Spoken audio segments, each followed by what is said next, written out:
na hapo umetumia destiny helpers, watu watakao nisaidia ili nifikie mahali pale ambapo unataka nifike. Leo ningependa nikwambie kwamba watu wale ambao umekuwa ukiomba wakati mwingine pasipo kujua kwamba Mungu awatume katika maisha yako ili ukamilishe kila ambacho Mungu tayari ameandaa kwa ajili yako, hao watu tayari wako katika maisha yako. Amen.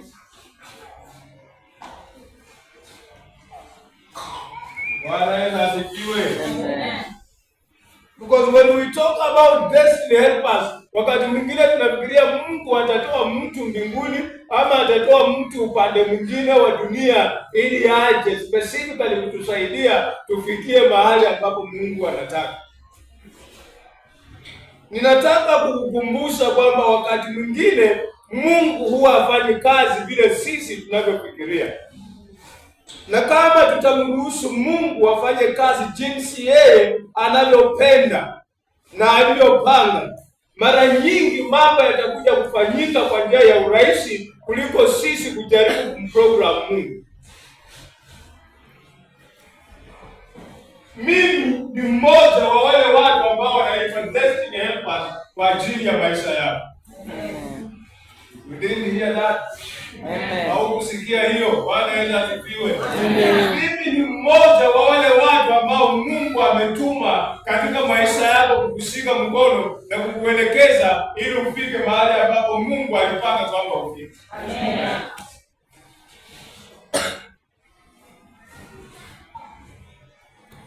Mzazi wako ni mwingine, mama yako ni mwingine, baba yako ni mwingine, mume wako ni mwingine, rafiki yako ni mwingine, mke wako ni mwingine. Destiny helpers wamejaa kila mahali katika maisha yako. So wale wewe unafikiria kwamba watakuja, watakuja. Ujue leo kwamba tayari wale watu ambao umekuwa ukiomba kwamba Mungu awalete wapo. Kile unachostahili kufanya ni kuwasikiliza. Hata sasa ninavyohubiri namna hii, niko hapa kukusaidia ili ufike katika nafasi ambayo Mungu alipanga kabla ushinde ulimwengu huu.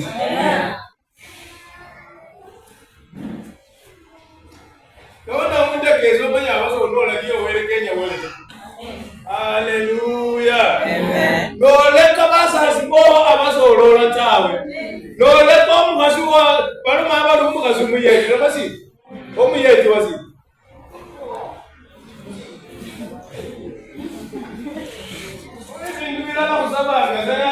Nasikika vizuri tukiomba, lakini haina maana hiyo. Amoni kana niye kuleme. Amen. Noleka baba ndimo wele kada muna mguo for your own good, hautafika. Lakini pia ni vizuri kujua kwamba kama vile Mungu ameweka watu fulani katika maisha yetu ili watusaidie, tuanzie hapo. Kama Mungu ataleta wengine ataleta, lakini tayari hao watu wapo. Na ukiwa mwaminifu kusikiliza wale ambao Mungu ameleta, basi Mungu ataongeza wengine. Amen.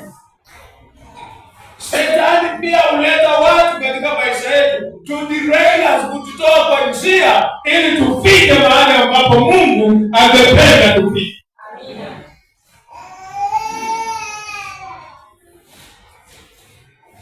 Haleluya. Na ndio maana Biblia inasema sonyala wako kule yeye nende punda wako pamoja. Ni ajali. Bwana Yesu asifiwe. Amina. Lakini wakula chini wako pamoja, jamani, Bwana Yesu asifiwe. Amen. So destiny kulingana na watu wengine bila wanavyoelezea katika madictionaries.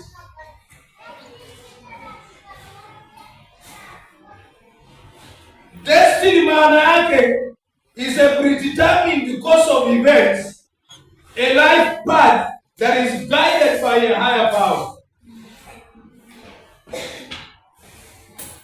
ni matukio ya kimaisha ama njia ya maisha ambayo inaongozwa na nguvu za juu na nguvu za juu.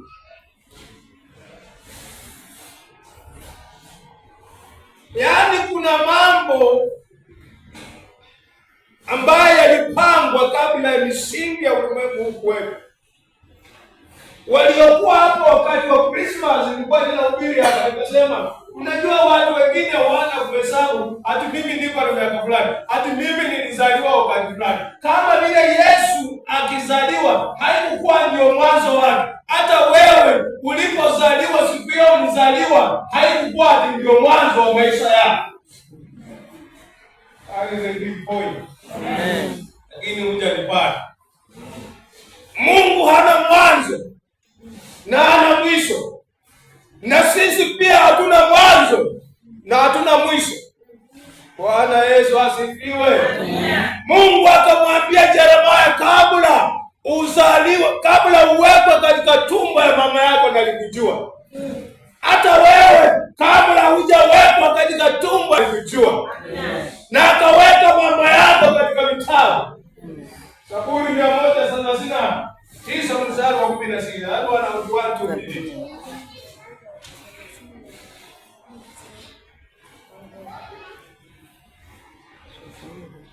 Zaburi 139 mstari wa 16.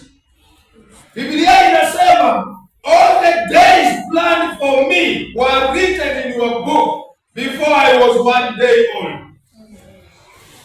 Siku zote ambazo ulinipangia ziliandikwa katika chuo ama katika kitabu chako kabla sijakuwa siku moja. So Mungu alikujua kabla haujazaliwa. Can I have a good amen? Amen. Nenda kimya kinga kimya. Haleluya. Mungu aliandikwa katika chuo. Kila tunasema mpango wa Mungu kwa ajili ya maisha yako. Uwe leo unatembea katika Mungu ana mpango kwa ajili ya maisha yako, na iliandikwa katika chuo kama kile ambacho kinaitwa kitabu. Every day, every single day, kila siku iliandikwa. Na watu wengi hufikia kila ambacho Mungu aliandika. Amen. Wengine hawafikii kila ambacho Mungu aliandika. Again, it depends. Inategemea ni nani ambao una associate nao, ni nani ambao umeshikana nao katika maisha yako.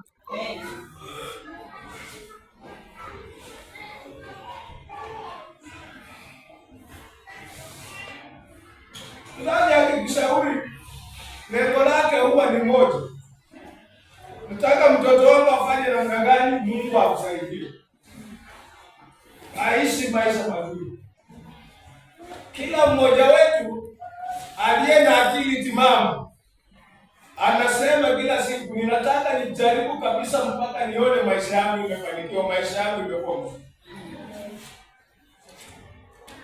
Hakuna mzazi hata mmoja ambaye anatamani watoto wake wawe wanahangaika tu kama hao watoto ambao tunasikia stori zao. Mungu ambaye ni mzazi wetu wa hali ya juu zaidi ana mpango kwa ajili yao. Na tunapohangaika haifurahishi. But then we must choose, lazima tuchague kumfuata yeye na kumsikiliza. Ndipo mpango wake utaanza kufunguka kwa ajili yetu. Kitambo nifikia hapa mwisho wa ujumbe huu, utakuja kujua kuna watu wengine wanachukua kanisa kimzaamzaa, wanachukua huduma kimzaamzaa, wanachukua maisha yao kimzaamzaa, wanachukua famili zao kimzaamzaa. Kitambo nifikia mwisho, nitakusaidia ujue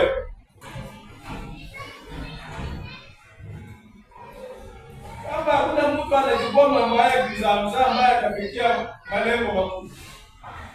Paulo akasema, I press on, ninajikakamua, ninajikaza ili nifikie mbele ya mwito wangu mkuu katika Kristo Yesu.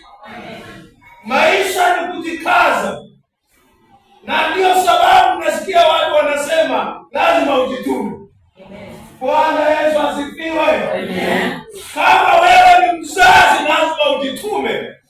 Huwezi kulala kutoka saa 1 jioni mpaka saa 4 mchana na watoto walifukuzwa shule hawako shule. Huwezi kuwa unafunga milango kila siku naenda kwenu na unawacha watoto. Kesho watoto wakiharibiwa, wakianza kuwachoma na petroli na tairi, ati ndio unarudi unasema watoto wangu.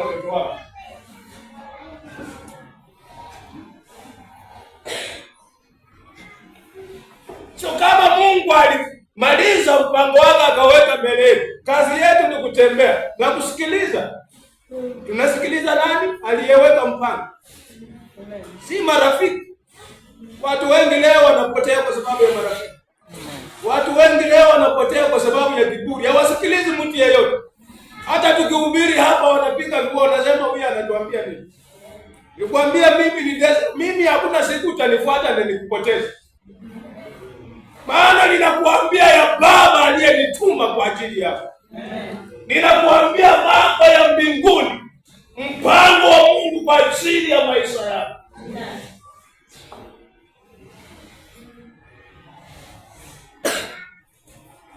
Haleluya.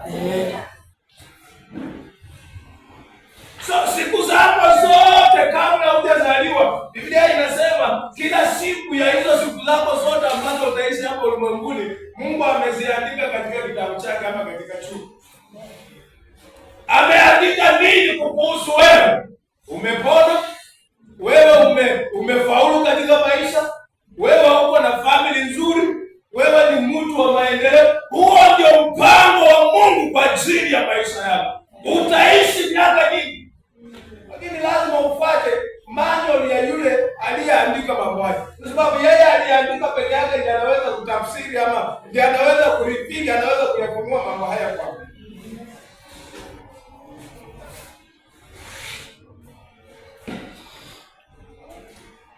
So I don't just want to talk about destiny. I want to talk about divine destiny.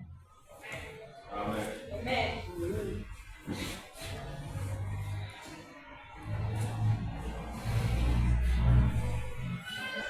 So divine destiny is the understanding that God has a specific plan for each individual's life. Ni kuelewa kwamba Mungu ana mpango mahususi kwa ajili ya maisha ya kila mmoja. Come on. Amen. Which aligns with his greater purpose and will, ambayo inalainika na makusudi yake ya juu na mapenzi yake. Yesu alipokuwa katika bustani ya Getsemani akiomba, akasema, Baba, si mapenzi yangu bali mapenzi yako yatendeke. Leo ombi langu ni kwamba tutakwenda kuweka chini mapenzi yetu, so that we can align, ili tukubali na kukumbatia mapenzi ya Baba wa mbinguni.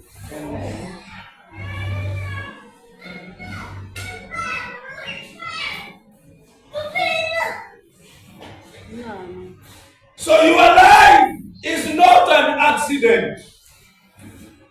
Maisha yako si ajali hapa ulimwenguni. Ambia jirani yako, jirani.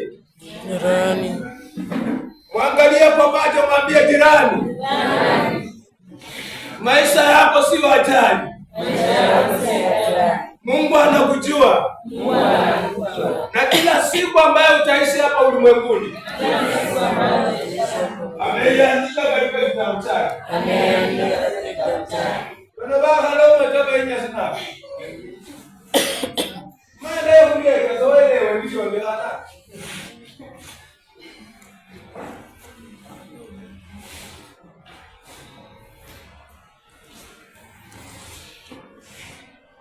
Bwana asifiwe. Amen.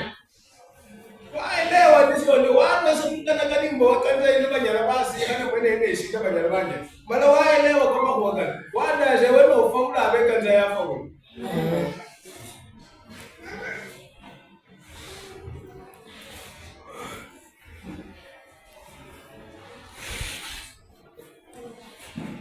You have a destiny.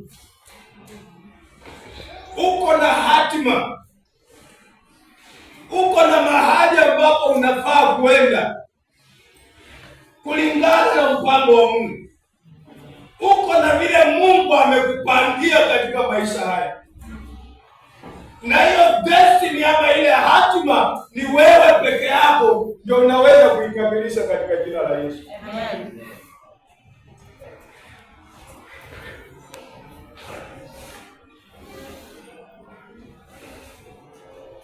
So, swali out in this life. That should be the question. Swali kuu linastahili kuwa, ninaweza kufanya siku zangu zihesabike namna gani? Nikishatoka hapa ulimwenguni, watu wanaweza kunikumbuka namna gani? Kama mtu ambaye alifikia hatima yake, ama kama mtu aliyehangaika tu na akaanguka jangwani? I pray, ninaomba kwamba hautaanguka jangwani katika jina la Yesu. Mungu alitoa wana wa Israeli katika nchi ya Misri. Lengo lake lilikuwa kuwaleta katika nchi ya ahadi, nchi ya Kanaani, nchi ya usalama, nchi inayotiririka na maziwa na amani, nchi mahali ambapo wangekuwa na ushindi. Amen. Lakini Biblia inasema wengi ndio walioanguka wapi? Jangwani.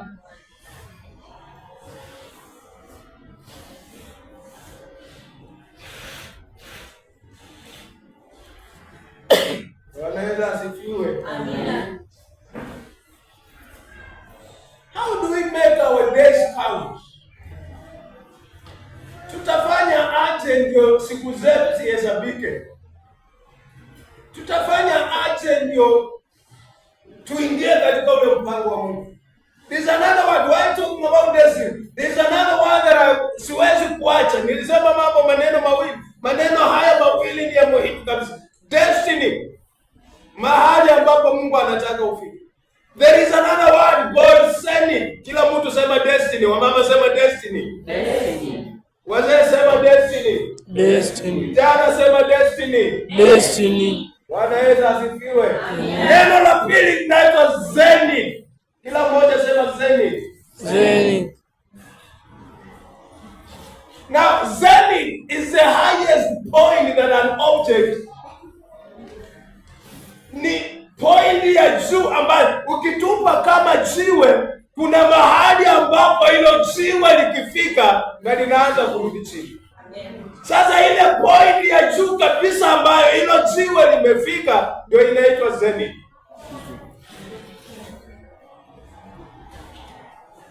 Maisha yetu tunapozaliwa tunaanza kupanda na tutaenda mpaka mahali pa juu zaidi. Ile pointi ya juu, hapo ndio mahali ambapo tunalenga, na hatutapumzika mpaka tufike hapo, hata kama tuko na upinzani wa aina gani. Unajua ukitupa jiwe juu kuna gravity inaanza kuisukuma wapi? Chini. Wale wamesoma kidogo nikizungumzia gravity mnaelewa? Ama leo nimekufanya mzungu sana nirudi.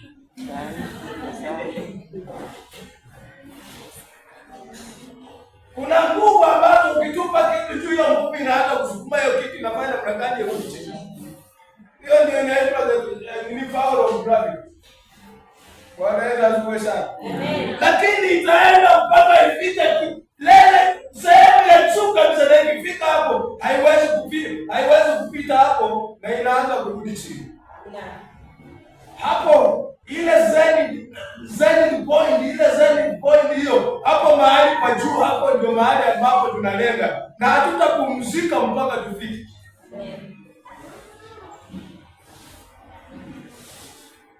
Utakuwa na upinzani lakini haufai kupumzika. Na ndio sababu lazima uamke mapema uende utafute, because unataka ufanye namna gani?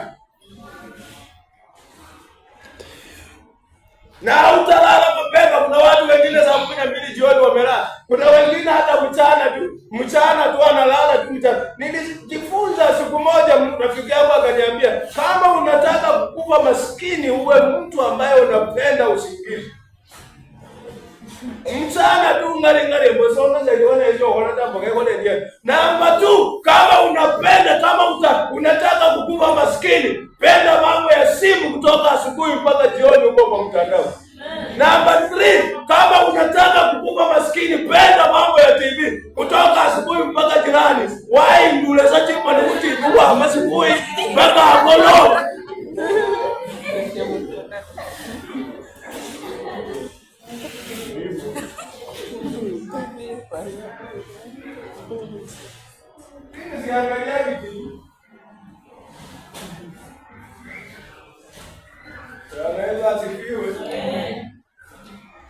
Watu wamejituma wanatafuta.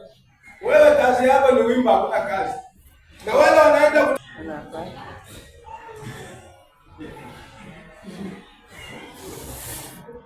Haleluya.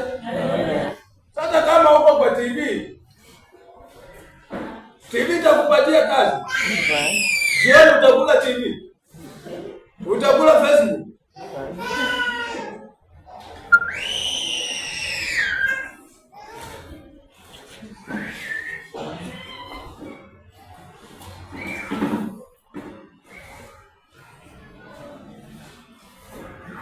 What is our targeted selling? Nini tunalenga katika maisha haya?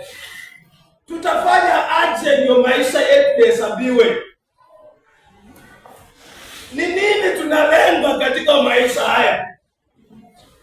Wewe umewahi kukuja kwa Mungu na kumuuliza Mungu, na mimi nilizaliwa kukua nini katika maisha haya? Because that is begins. Ukijua hapa ndio mahali ninastahili kukua na hauko hapo, utafanya bidii ili ufanye namna gani ufike.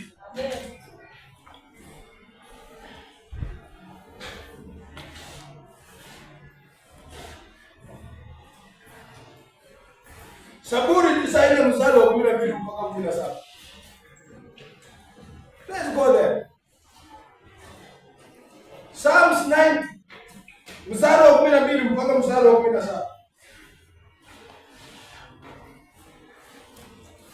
Lengo la kila mtu ambaye anaishi leo na hapo na akili timamu ni kufanya maisha yake yahesabike, that your life may be counted. Kufanya bidii, kujituma, maana una lengo.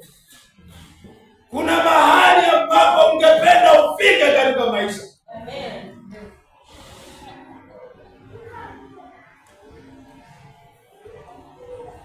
Tamaa, shauku la moyo wako ni kwamba Bwana, maisha yangu yahesabike baadaye. Amen. Hata nikitoka wasinilaumu nikiwa nimetoka. Amen. Bwana Yesu asifiwe. Amen.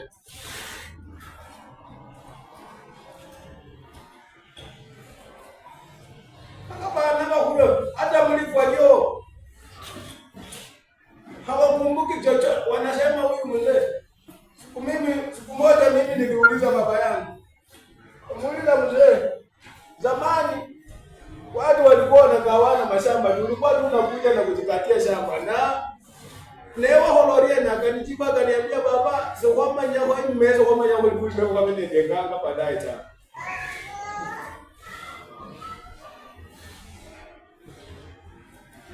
Leo kuna mambo unachukua kimzaa na baadaye utakuja kuiba.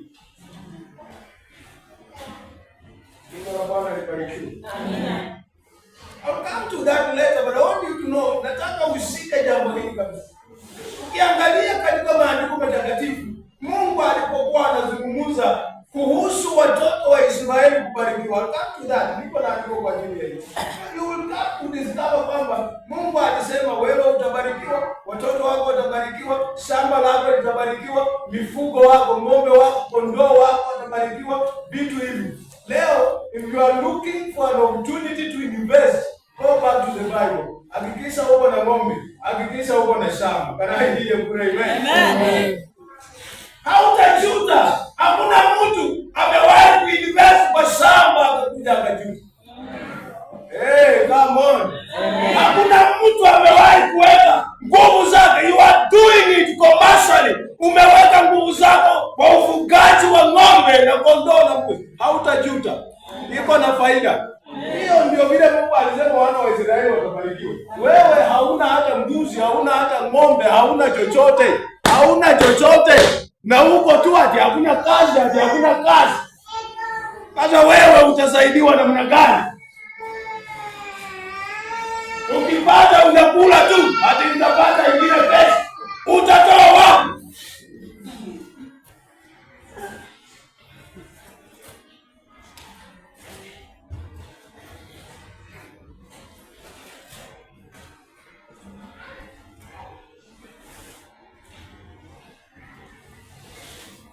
Musa akasema katika andiko hili, akaomba mara mbili, akasema Bwana, Lord, make our efforts successful. Amen. Bwana Yesu asifiwe. Amen. Kasa bakamina bola lumani kama ni kebo kakacha kusata bola kama ni kebo kalere nganga. Amen. Haleluya. Amen. Disa waliange nilimbo kama ni koka kakacha kusata we. Ewa kolanga sina nina uweruma. Ewa mkunde ebe bwai. Ebe shekazi hata kama ni mchengo kama ni koka kakacha kusata we. Mara kasa wakabili katika andiko hili akaomba mara mbili. To emphasize the point. Let not our efforts make our efforts successful, Lord. Amen. Hilo ni ombi zuri. Hilo ni ombi zuri. Ukiamka asubuhi mwambie Bwana, fanikisha juhudi zangu siku ya leo. Unapotoka na unaporejea na utaona Mungu anaanza kufanikisha juhudi zako, kwa sababu wewe ni mtu wa kujituma. Ukiwa kazini huko usilalamike. Bana huwa kazi ndio kiasi gani? Fanya. Hiyo kazi ngumu wamekuweka hapo kwa sababu wanajua wanakujaribu. Wewe ndio mtu wanataka kupea promotion. Ndio sababu wanakujaribu na kazi ngumu. Watu ambao hupewa promotion kazini ni wale ambao hujaribiwa kwa kazi ngumu. Huwezi pewa promotion kama hakuna chochote ambacho umefanya. Haleluya.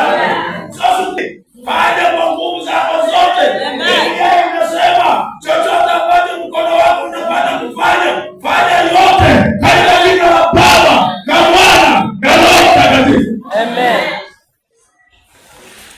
Siku moja was still a young man. Wanafanya kazi na wazungu. Nilikuwa na nguvu. Ningebeba miti kubwa peke yangu mpaka mzungu akaanza kukutwa na mimi. Bwana Yesu asifiwe sana. Amen. Bwana cheza na mimi. Sasa hiyo unaniona sina nguvu. Mimi kuna wakati nilikuwa na nguvu. Wanabeba miti ya matofali ya kuchoma matofali. Watu wanabeba tatu, wanaona tu mimi nimeweka kwa mabega. Akasema wewe kijana kuja hapa. Na akanipenda tangu siku hiyo. Kaanza kutembea na yeye hapa pale. Siku moja akaniweka katika nyumba yake akiwa amenionyesha kazi ya kupaka rangi. Kaniweka kwa nyumba yake kutoka asubuhi mpaka jioni. Na unajua wakati nilikuwa napata shilingi 12 kwa siku. Kila mara ninaposema hivi watu wengine wanasema ni story. Wanasema ati wakati ule ilikuwa nyingi. Na wewe ile maelfu unapata siku hizi unafanyia nini?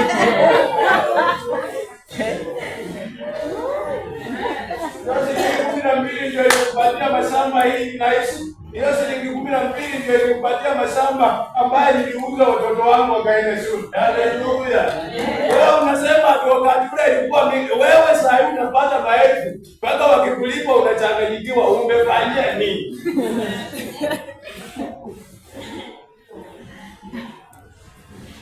Wakanipeleka kwa nyumba yake mahali wanalala. Wameweka kwa meza kama hii shilingi 300,000 wameweka hapo kwa meza. Na hawakukujapo kwa hiyo nyumba kutoka asubuhi mpaka jioni, na hawakuruhusu mtu yeyote kuja kwa hiyo nyumba kutoka asubuhi mpaka jioni. Kama ungekuwa wewe saa hii ungekuwa unatafutwa.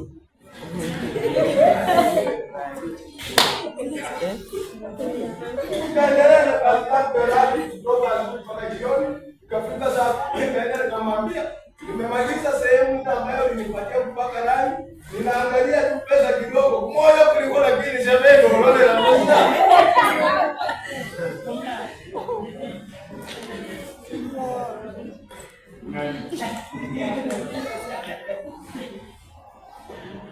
Ukiona wanakuweka mahali pagumu kabisa kazini, jua God has marked you for a promotion. Amen. So jioni nikamaliza saa 10, nikamwambia nimemaliza, nimepanguza kila kitu. Akakuja akaangalia akasema very good. Nikaenda chini, so ilikuwa chini mahali ambapo tulikuwa tunabadilishia. So nikaenda nikabadilisha, na nilipotoka kwenda chini, wameinstruct watchman hakuna mtu anatoka kwa gate, wafanyikazi wangoje mpaka jioni. Tunataka kuonana na wafanyikazi wote tuongee pamoja nao. Na nilipotoka tu mimi kuondoka, wakakimbia kwa ile room kuhesabu hiyo pesa, waone pesa yao iko ama pesa haiko. Wakahesabu moja mpaka 300 na pesa yao yote ilikuwa. Wakakuja wakaitwa wafanyikazi jioni hiyo, na siku hiyo ndio mimi nilipata promotion kutoka kwa mtu pia mkono mpaka nikakuwa foreman, na mshahara wangu ikapanda marudufu, ikapanda karibu mara 10 zaidi ya wale watu wengine. Uaminifu. Ukiona Mungu amekuweka mahali, baba ni mwiba chinja ni mwiba ichi kwa kulisisimu.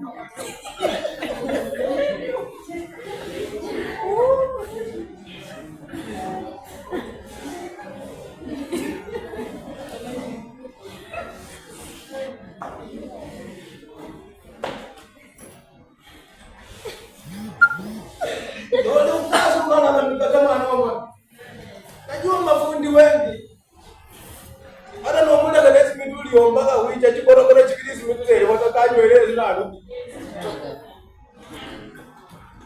omanyire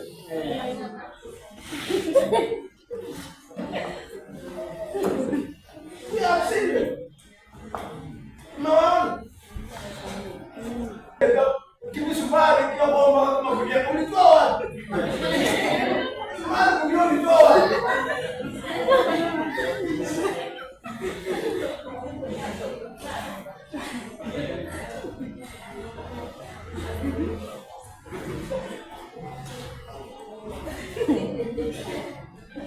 Ndio mwana uliakoja mkazi.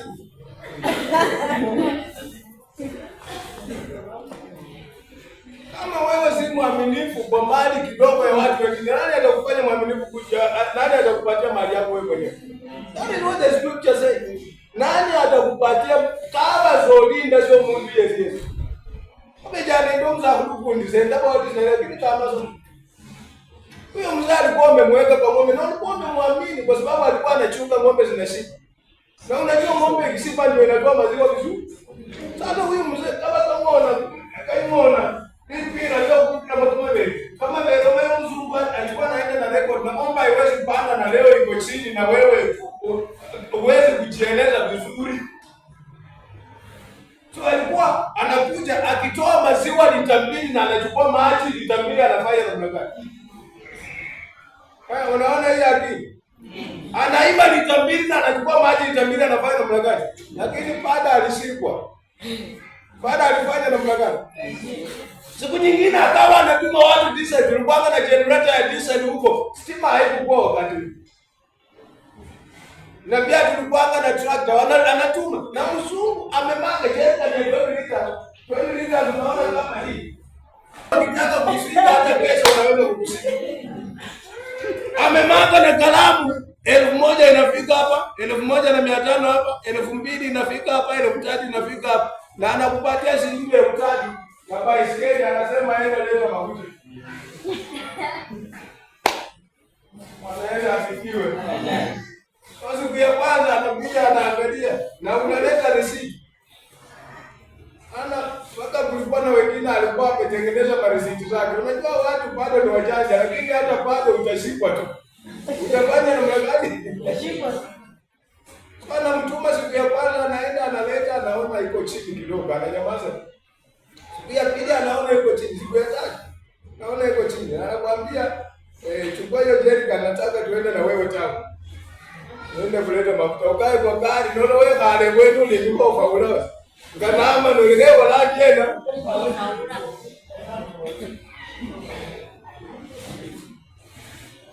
Sasa mwenyewe analipa, anasema siku hiyo nilituma mafuta. Ikafika hapa ameweka na kalamu nyingine mahali nifika. Na siku ya pili ikafika. Na sasa mimi nimenunua 1000 na imefika hapa hii nyingine. Can you explain why?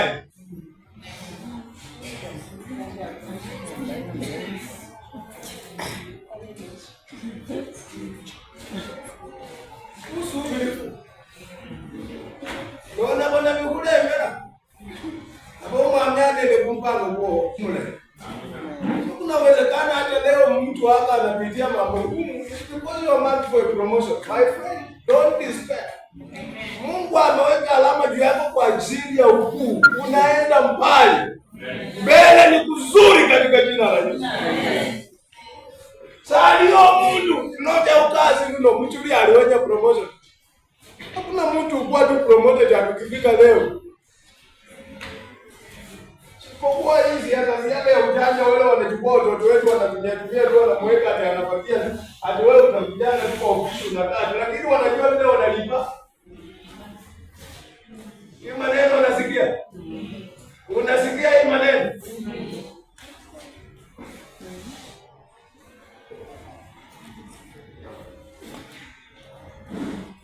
So Musa akaomba mara mbili.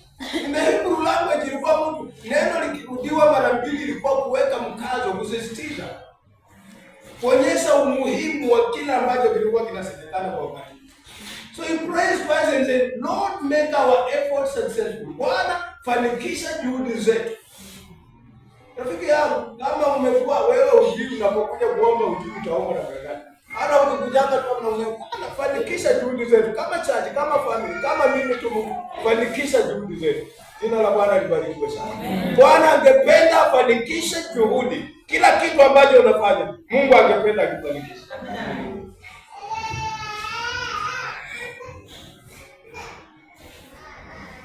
So the will of God for your life is to live a successful life.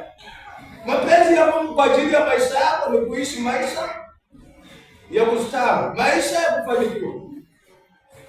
Deuteronomy chapter 30 verse 9. And the Lord thy God will make thee plenteous in every work of thine hand. Bwana Mungu atakufanya uzae zaidi katika kila kazi ya mkono wako.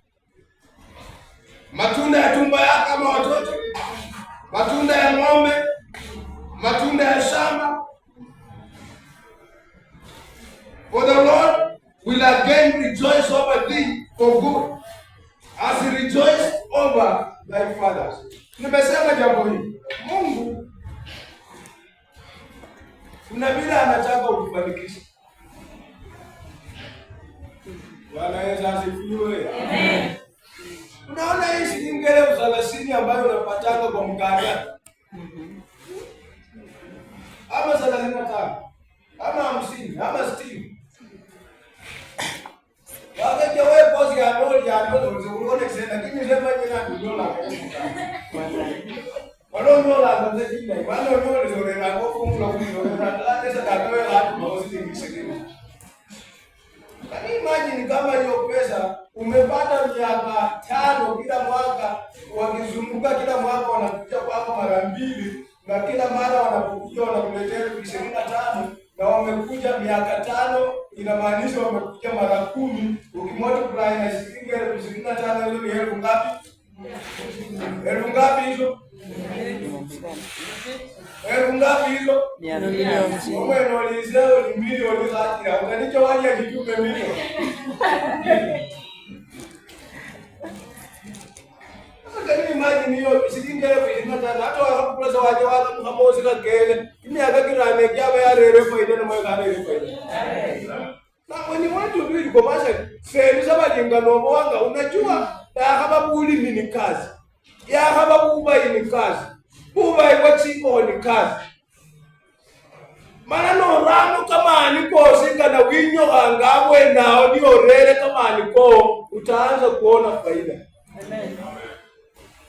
Baba andi na kulida kabu simala kabu abudu kesu ngaka ruwa basukuli. Saa 10 wali ajile kumkanda ajile maya ajile kuyiya. Ajile waena. Lecha kesu kila kari. Kali de kusa kameti kwa kali de hata kapika mora kama musale moboye kama lile. Wamiawe na oliye kulocha kwa Mungu utapata faida.